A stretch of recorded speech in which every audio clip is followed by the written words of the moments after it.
Just before midnight East Coast time last night, Arizona Governor Jan Brewer tweeted this: "I assure you, as always, I will do the right thing for the state of Arizona." Tonight, she did. Senate Bill 1062 does not address a specific or present concern related to religious liberty in Arizona. I have not heard of one example in Arizona where a business owner's religious liberty has been violated. The bill is broadly worded and could result in unintended and negative consequences. After weighing all of the arguments, I have vetoed Senate Bill 1062 moments ago. Jan Brewer then spoke directly to some in her disappointed base. To the supporters of this legislation, I want you to know that I understand that long-held norms about marriage and family are being challenged as never before. Our society is undergoing many dramatic changes. However, I sincerely believe that Senate Bill 1062 has the potential to create more problems than it purports to solve. I could divide Arizona in ways we cannot even imagine, and no one would ever want. Religious liberty is a core American and Arizona value. So is non-discrimination. Going forward, let's turn the ugliness of the debate over Senate Bill 1062 into a renewed search for greater respect and understanding among all Arizonans and Americans. Arizona's senior Senator Republican John McCain, who supported a veto of the bill, released this statement tonight. "I appreciate the decision made by Governor Brewer to veto this legislation. I hope that we can now move on from this controversy and assure the American people that everyone is welcome to live, work, and enjoy our beautiful state of Arizona." Joining me now, Demion Clinco, Arizona's only openly gay state representative; Luther Lowe, the Director of Public Policy for Yelp, one of the companies that urged Governor Brewer to veto the bill; and Oscar-winning screenwriter and LGBT activist Dustin Lance Black.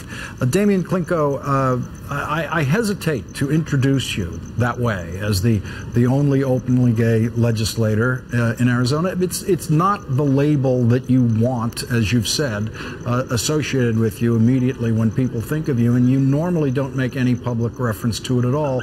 But this was one of those cases where you felt you had to bring your personal experience into a debate where I guess it felt for you like simple reason and references to the Constitution were not enough.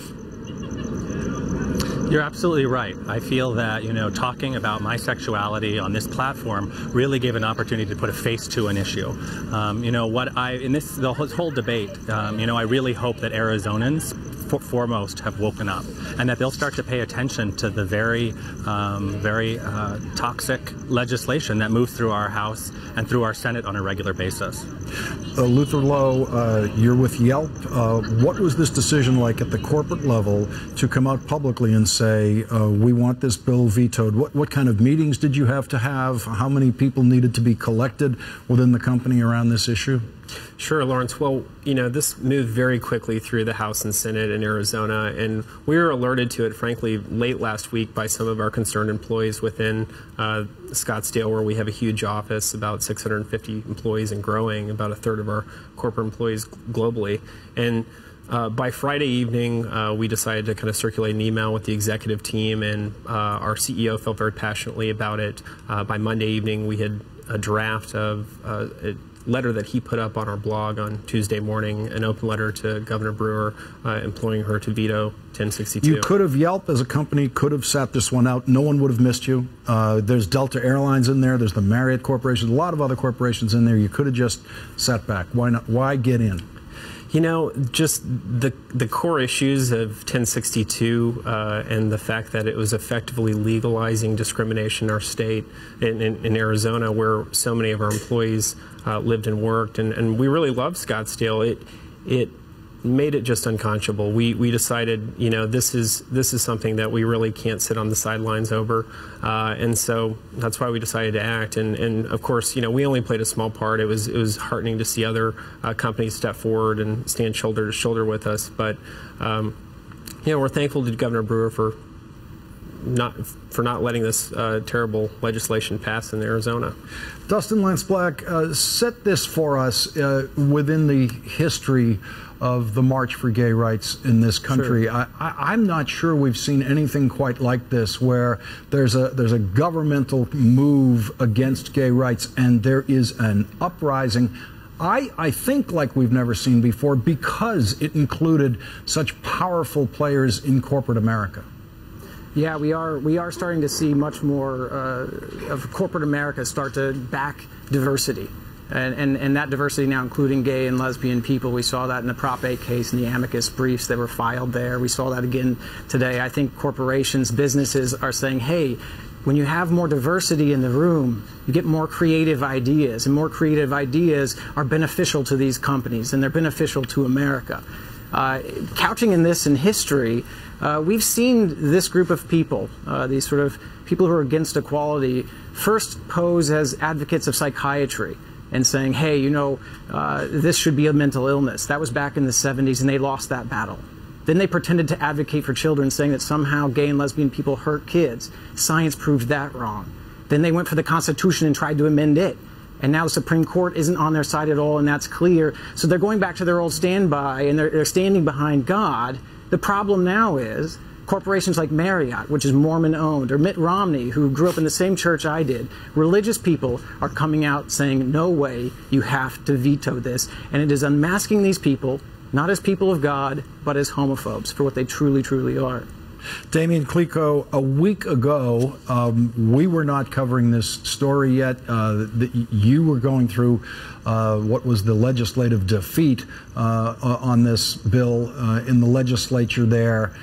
It must have felt kind of lonely while you guys were fighting and losing this fight in the legislature. It certainly did, you know, to sit through a process and watch discrimination be passed through a body of government to justify discriminating against any minority group anywhere in our country, particularly in our own state, is incredibly disappointing. And it did feel very, very lonely. You know, it's incredible, the outpouring of support from across this country, from corporations and businesses and individuals. But it's a real shame that we were even in this point. In 2014, you know, decades after the civil rights movement in our country, here we are talking about discrimination, and and legalizing it and sanctioning it in one of our states. It's very disappointing that we're even in this debate now. Luther Lowe, there was a lot of money at stake for the businesses involved here, especially if the Super Bowl had to relocate, and the indications were they were probably going to relocate the Super Bowl if this thing passed. Some of the corporations involved, the hotel corporations, the airline corporations, obvious financial incentives for them. For you, it's a little more indirect at Yelp. You do a lot of restaurant recommendations, kinds of things. Tourists use Yelp a lot in a lot of different ways.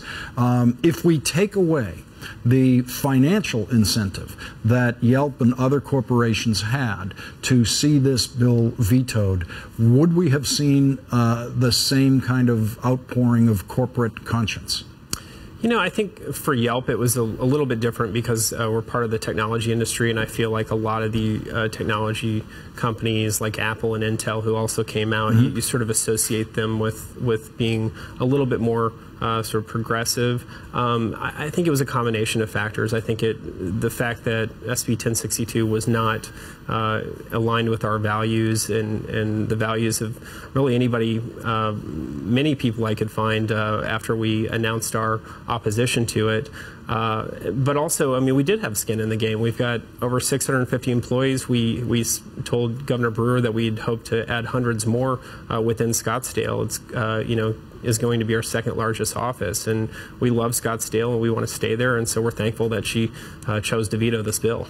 Lance, what do you take from this? First, this devastating legislative defeat, which was a real setback, an ignoring of the Constitution in the process, and then this rise of allies that you didn't know were there. I mean, I don't think you would have thought, or you wouldn't have bet a week ago that the Marriott Corporation would step up this way, or Mitt Romney would step up on this. Right. Does it feel there's got to be a mix of emotions about what this feels like?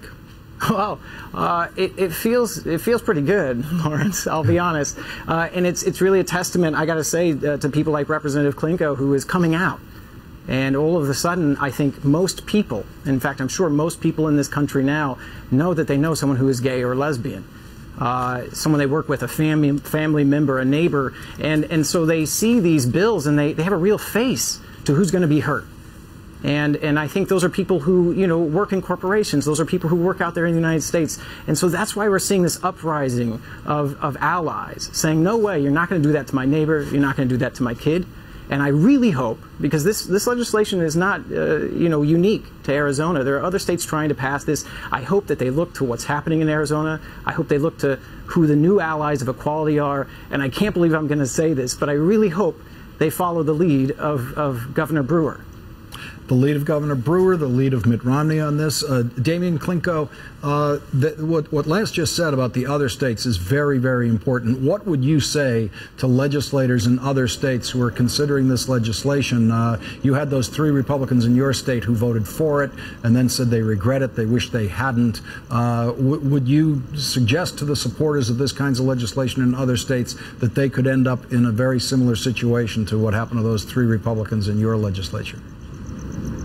I mean, the message is really clear that discrimination against LGBT communities in this state or anywhere else in this country is unacceptable. And corporate America has stood up, and partners and friends from around the world have stood up and said this is not acceptable in 2014 anywhere in this country. And so it's really reassuring and refreshing, and it gives me a sense of optimism for the future of this issue.